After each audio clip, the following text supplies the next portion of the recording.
अस्सलाम वालेकुम, welcome back. आज हम साइको फार्माकोडायनामिक्स का पार्ट 3 पढ़ेंगे। और एक बात मैं आपको बताऊं, मैंने एक ग्रुप बनाया है, आपको स्क्रीन पे नंबर नज़र आ रहा होगा। अगर आप चाहते हैं कि मैं आपको उस ग्रुप में ऐड करूं तो उसमें हम ऑनलाइन टेस्ट कंडक्ट करेंगे और आपको उसमें ये वाली पीपीटी भी मिलेगी। एंड आपको इसके अलावा कुछ एमसीक्यूज़ और ऑनलाइन टेस्ट हम कंडक्ट करेंगे। जितना आपको ये लेक्चर समझ आया है उसी का टेस्ट होगा, जिससे आपको पेपर की तैयारी बेहतर हो सकती है, आपके प्रिपरेशंस बहुत अच्छी होंगी इंशाल्लाह। But that has a very low amount of fees, that is 100 rupees per month. ठीक है, तो अगर आप ऐड होना चाहते हैं तो आप मुझे इस नंबर पर कांटेक्ट कर सकते हैं। I will add you in the group और उसके बाद हम इंशाल्लाह आपकी प्रिपरेशंस करवाएंगे। ठीक है, so let's get back to the topic. And आज का जो हमारा टॉपिक है that is dopaminergic pathways and its relevance to antipsychotic drugs. अच्छा जी। तो ये जो डोपामाइन है ये यहाँ से आप समझ लें यहाँ से प्रोड्यूस होता है। असल में इसका जो पाथवेज है ना, पाथवे पे समझने पाथवे समझने से पहले यानी ये चीज़ समझने से पहले हमने ये वाला डायग्राम थोड़ा सा समझना है। ठीक है, अगर आप डोपामाइन के प्रोडक्शन के ऊपर गौर करें कि वो कहाँ से प्रोड्यूस होके कहाँ कहाँ जाता है और किस किस रूट को फॉलो करता है इन द ब्रेन, और फिर जहाँ वो जाता है वहाँ वो किस तरह का इफ़ेक्ट डालता है, तो ये उसका डोपामिनर्जिक पाथवे कहलाता है। यानी कि आप कह सकते हो कि उसका जो मतलब रिलीज़ होना, फिर एक जगह से दूसरी जगह जाना, जहाँ पे वो जाता है वहाँ कौन सा इफ़ेक्ट प्रोड्यूस कर रहा है, ये पूरा उसका पाथवे यानी उसका रास्ता कहलाता है। तो फॉर एग्ज़ाम्पल वो यहाँ प्रोड्यूस हो रहा है, यहाँ से ये जो एरिया है, ये जो ब्लू कलर में आपको नज़र आ रही है, ठीक है, ये जो एरो नज़र आ रही है आपको ये वाली, it is known as mesolimbic pathway. और मीजोलिम्बिक पाथवे में आप देखेंगे कि ये जो बंदा यहाँ पे दिया हुआ है उसका जो साइन सिम्टम्स है ना वो पॉजिटिव साइन सिम्टम आ रहे हैं। मतलब फॉर एग्जांपल अगर यहाँ पे डोपामाइन का लेवल बढ़ गया, नॉर्मल से बढ़ गया, तो उसके पॉजिटिव साइन सिम्टम आएंगे। और पिछली वीडियो में हमने बात की थी कि पॉजिटिव वो सिम्टम्स क्या होते हैं जब डोपामाइन बढ़ जाते हैं। अगर डोपामाइन बढ़ गया तो यहाँ पे आपको हेलुसिनेशंस और डिल्यूजन्स यानी चीज़ें ऐड हो रही है ना, तो वो सारी चीज़ें यहाँ पे महसूस होंगी। और यहाँ पे मतलब वो जो मेसोलिम्बिक पाथवे है इसका मेन फंक्शन क्या होता है, कंट्रोल और रिवॉर्ड, वो सारी चीज़ें यानी आपको खुशी, प्लेजर, इमोशनल रिस्पॉन्स, ये सारी चीज़ें महसूस करवाना। तो जब यहाँ पे डोपामाइन का लेवल बढ़ जाएगा तो आपको पॉजिटिव पॉजिटिव साइन सिम्टम मिलेंगे, और जब पॉजिटिव साइन सिम्टम मिलेंगे तो हेलुसिनेशन और डिल्यूजन यहाँ पे बढ़ जाएंगे। ठीक है, अच्छा, फिर यहाँ पे आपको ये ग्रीन कलर का नज़र आ रहा है, दैट इज़ नाइग्रोस्ट्रेटल।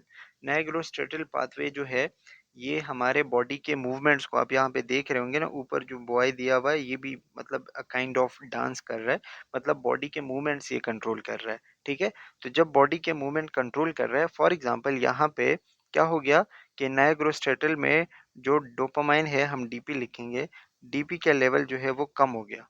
जब ये कम हो गया तो क्या होगा, हमारा जो मूवमेंट है वो उसके साइड इफ़ेक्ट्स आने लग जाएँगे। यानी डोपामाइन ब्लॉक हो गया ना, कम हो गया, उसके साइड इफ़ेक्ट्स आने लग जाएँगे, कम हो जाएगा, और उसकी वजह से हो जाएगा ईपीएस। ईपीएस का मतलब होता है एक्स्ट्रा पायरामिडल सिम्पटम्स। मतलब ये होता है कि आपके जो है वो मूवमेंट रिलेटेड मसले आ जाएँगे, आप मूव नहीं कर पाओगे, आप जो है वो इस तरीके से मसले आपके आ जाएँगे। फॉर एग्ज़ाम्पल आप कोई ऐसी दवाएँ ले रहे हैं, एंटीसाइकोटिक ले रहे हैं जो डोपामाइन को कम कर रहे हैं। ठीक है, तो जब डोपामाइन का लेवल फॉर एग्जांपल कम हो गया तो यहाँ पे आपका जो मूवमेंट है वो डिस्टर्ब हो जाएगा और आपको ईपीएस हो जाएगा, एक्स्ट्रा पायरामिडल सिम्टम्स। ठीक है, इसके अलावा एक और चीज़ होती है जिसको कहते हैं टीडी।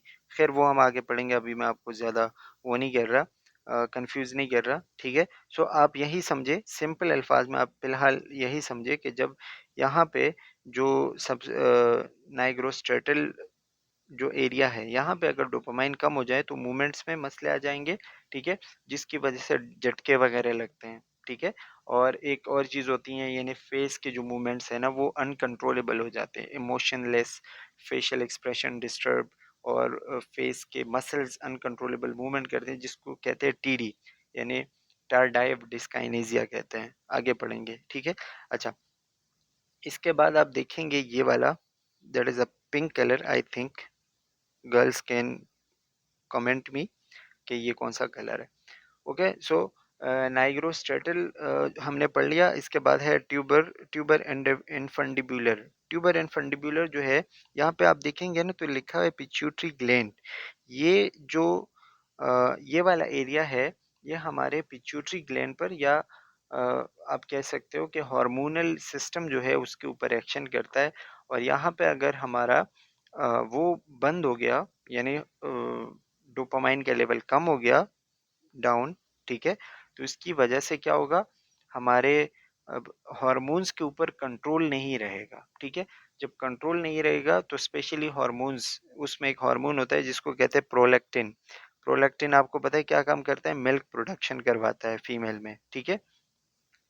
तो जब डोपामाइन का लेवल यहाँ पे कम हो जाएगा, ब्लॉक हो जाएगा, तो हाई प्रोलैक्टिन लेवल हो जाएगा, प्रोलैक्टिन बढ़ जाएगा, जिसकी वजह से मतलब मिल्क प्रोडक्शन फीमेल्स में ज़्यादा हो जाएगी। जब मिल्क प्रोडक्शन ज़्यादा हो जाएगी तो क्या होगा, लीकेज शुरू हो जाएगा, यानी कि उनके ब्रेस्ट से मिल्क लीक होना शुरू हो जाएगा, जिसकी वजह से ये भी एक प्रॉब्लम है, ठीक है। लो लिबिडो हो जाता है। लो लिबिडो मतलब सेक्सुअल प्लेजर उनको नहीं मिलता, उनको मसले हो जाते हैं सेक्सुअली, ठीक है।